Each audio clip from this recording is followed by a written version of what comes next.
Oh, oh God.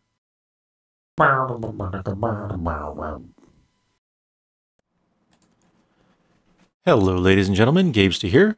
This is the normal DPS guide for Thok the Bloodthirsty.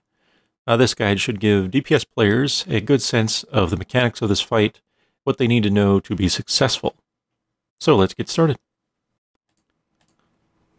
So the good news pretty much on this fight for DPS is that avoidable damage is almost non-existent. Pretty much everything that occurs is unavoidable and just has to be mitigated or healed through. So in the roar phase, which is the phase you're stacked up on the side of the boss here, just DPS the boss as you normally would. The boss will use Deafening Screech pretty frequently, which will interrupt spell casts. So the casters in particular should try to take advantage of dots or things that cannot be interrupted by this ability. Melee in particular are extremely good at DPS during this phase because of that ability. Once 5 or more players are below 50% health and stacked up, this phase will end and the next frenzy phase will begin.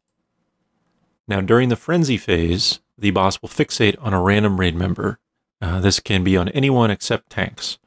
This player is immediately charged with running away from the boss and kiting the boss in such a way that it does not cross over anyone else in the raid.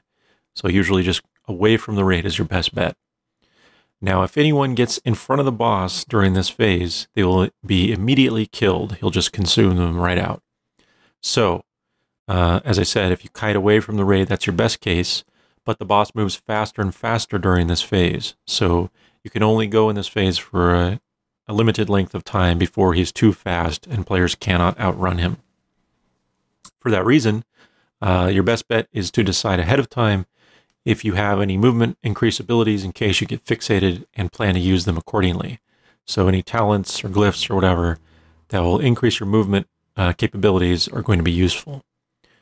Once this phase ends by releasing a prisoner from the cage, which your tank should be in charge of, then you simply move back onto the side of the boss unless you're fixated.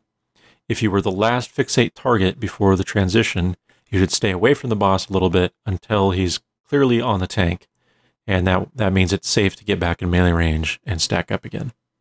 So this process pretty much repeats back and forth. You're on the boss in the roar phase, stacked up with the raid, until he's in frenzy phase, then you're staying at max range. If you're ranged DPS, you can attack the boss at range, but if you're melee, you should attack the jailer only. And otherwise, just keep kiting until the phase ends. Once it's safe to do so, stack back up on the side of the boss and repeat this process over and over.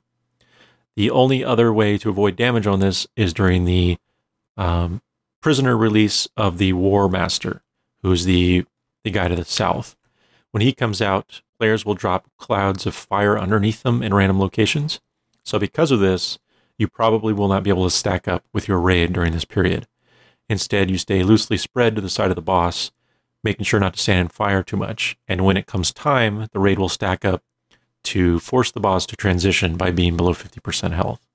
But other than that, the damage is really unavoidable. You just get dots on you and stuff like that. So you can use mitigation abilities to help your healers, but otherwise, it's just a matter of DPSing as hard as you can so that you can kill the boss before he kills you.